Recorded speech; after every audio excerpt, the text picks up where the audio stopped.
Japão, o país conhecido pela cultura de disciplina, honra e também por ser um dos países mais difíceis de se trabalhar no mundo, devido a um ambiente de trabalho pesado que leva diversas pessoas a morrerem todos os anos. E essa cultura de trabalho tão intensa foi um dos fatores responsáveis pelo boom econômico desde o final da Segunda Guerra Mundial, colocando diversas empresas japonesas ao redor do mundo, como a Sony, Toyota, Mitsubishi e a Nintendo. Mas a estagnação econômica que a nação vem enfrentando desde a década de 90 tem forçado a mudanças tanto econômicas como sociais.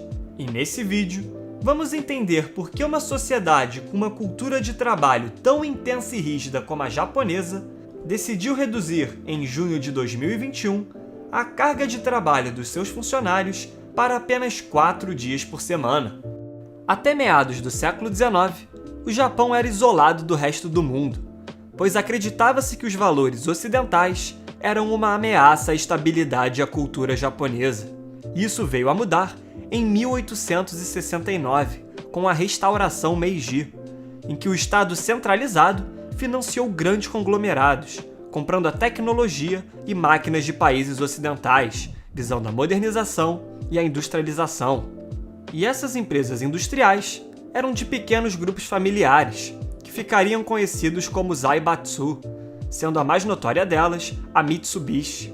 Tais companhias ajudaram na rápida industrialização que o país passou no início do século XX, e com isso, em um território tão montanhoso, propenso a desastres naturais e relativamente escasso em recursos naturais, ficou evidente a necessidade de expandir seu território, nos moldes das nações imperialistas ocidentais. E assim, o Japão entrou em um processo de forte militarização, dominando boa parte do Sudeste Asiático e sendo um dos protagonistas da Segunda Guerra Mundial. E após o fim da guerra, com o país destruído depois de 2 bombas atômicas, perdas de território e a completa destruição da infraestrutura atingida anteriormente, iniciou-se um processo de mudança no Japão, com a ajuda financeira e política do seu antigo inimigo, Estados Unidos, que sabia a importância de ter um aliado estratégico na Ásia, além de evitar o comunismo e o ressurgimento de políticas agressivas pré-guerra. E essa ajuda foi fundamental para o processo de recuperação da economia japonesa, pois nesse processo houve uma alta transferência de tecnologia ocidental, somada ao desvalorizado iene japonês, a educação de alta qualidade e o modelo de organização agora chamado de Keiretsu, basicamente uma integração entre diferentes empresas para reduzir os custos e aumentar a qualidade da produção. E esses fatores foram a base para o boom econômico que ocorreu após a Segunda Guerra, obtendo crescimentos com uma rápida industrialização que transformaram o país em um polo tecnológico, com o surgimento de diversas empresas no cenário mundial.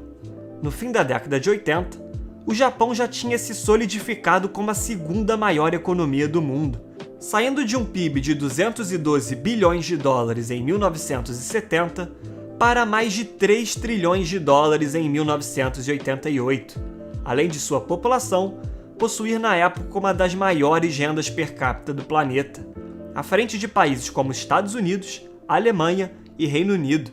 Sendo assim, o futuro parecia muito positivo para os japoneses. Porém, a crise econômica que o país entraria a partir dos anos 90, que ficou conhecida como a década perdida devido à bolha financeira e imobiliária, afetou a economia de tal maneira que levou ao Japão mais de 13 anos para voltar ao mesmo nível de antes.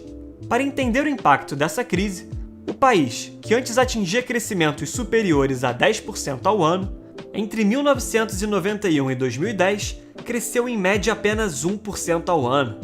Em 1989, das 50 empresas mais valiosas em valor de mercado, 32 eram japonesas. E atualmente, apenas a Toyota se encontra no top 50. E esses dados evidenciam a estagnação completa que a economia japonesa mergulhou, levando ao aumento de gastos governamentais para reaquecer a economia e financiar o bem-estar social, o que tem feito a dívida pública crescer a níveis estratosféricos, se encontrando hoje em 266% do PIB, sendo a maior dívida em relação ao PIB do mundo. E todo esse processo de desenvolvimento e estagnação tem as suas peculiaridades, pois a transição de uma sociedade feudal para a modernidade não apagou algumas tradições da sociedade japonesa, como a ideia de obrigação com os seus superiores, acima de tudo, com o imperador. E esse fator foi muito importante para moldar a sociedade japonesa moderna com fortes características de disciplina, produtividade e o pensamento coletivo acima do individual. E essas características foram fundamentais no processo de boom econômico, pois permitiu uma produtividade acima dos países ocidentais, mesmo que para isso houvesse o preço do custo humano, com um ambiente tóxico no emprego, com longas horas de trabalho, levando à depressão e outros problemas relacionados. A questão da aversão ao risco também vale mencionar, pois um japonês médio não procura o trabalho com maior salário, possibilidade de ascensão ou relação trabalho-qualidade de vida, mas sim priorizando sempre a segurança. E isso pode ser explicado principalmente por dois motivos. O primeiro é que na cultura japonesa e asiática no geral, a possibilidade de falhar e ser julgado pela sociedade é visto de maneira muito negativa. E a segunda é a percepção do risco como algo que terá um resultado negativo. No período pós-guerra, com o país completamente destruído e sem empregos, era natural que a exposição ao risco fosse mais plausível, tanto que nesse contexto, grandes empresas japonesas surgiram, como a Honda e a Sony. Contudo, depois que a economia japonesa foi amadurecendo, as pessoas vivendo um estilo de vida mais confortável e a forma de ganhar dinheiro se diversificou, a fórmula de estudar, se formar e trabalhar em grandes empresas se tornou uma opção mais popular do que correr o risco de empreender, que por ser a base da inovação, acabou deixando o Japão atrás de outros concorrentes asiáticos.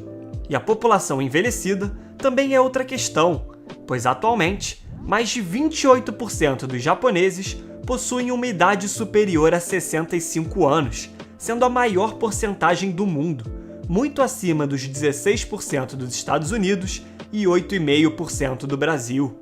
E por mais que o problema do excesso de trabalho seja algo real e praticamente ignorado ao redor do mundo, a questão do overworking no Japão, chamado de karoshi, que significa morte por excesso de trabalho, se tornou um fenômeno cultural, pois centenas de japoneses morrem todos os anos por problemas relacionados ao excesso de trabalho. Antes das reformas trabalhistas, um trabalhador japonês médio trabalhava 2.097 horas por ano, bem acima das 1.702 horas de um trabalhador francês ou 1.828 horas de um trabalhador americano. E essas horas são muito potencializadas pela prática de horas extras, com o governo japonês apurando em 2016 que 25% das empresas japonesas demandavam 80 horas extras ao mês para um trabalhador sem pagar por isso. Além disso, muitos trabalhadores não tiram os 10 dias de férias remuneradas por se sentirem culpados de abandonar a empresa, que está muito imerso na cultura japonesa de lealdade e respeito. Sendo assim, desde os anos 90, o governo japonês tem colocado como prioridade a questão trabalhista, progressivamente reduzindo a carga de trabalho e passando a reforma trabalhista de 2018, que, dentre diversas medidas, a mais importante foi estipular um limite de 45 horas extras por mês. E assim, o governo japonês, impulsionado também pelas mudanças na rotina de trabalho com a pandemia, surgiu com a proposta de incentivar as empresas a permitir que seus funcionários optem por trabalhar 4 dias por semana ao invés de 5, visando melhorar o equilíbrio entre o trabalho e a vida pessoal. Além disso, um dia extra de folga tende a encorajar a população a sair mais, estimulando os jovens a socializar, possivelmente casar e terem filhos, para amenizar o grave problema demográfico enfrentado. Portanto, o Japão está de forma gradual reduzindo a carga de trabalho para melhorar a produtividade e a economia estagnada do país. Porém, o caminho é longo, com todos os problemas sociais que a nação possui. Mas apesar disso, os japoneses já provaram que conseguem se levantar do zero para construir um futuro próspero. Sendo assim, essas medidas podem ser um caminho para reverter essa estagnação econômica e colocar o país novamente no protagonismo mundial, para finalmente o sol nascer mais forte do que nunca na terra do sol nascente. Muito obrigado a você que chegou até aqui. Se possível, comente abaixo o próximo país que você deseja ver aqui no canal. Além disso, curta o vídeo, se inscreva e compartilhe o conteúdo com seus amigos. Agradeço novamente pela sua audiência e até o próximo vídeo.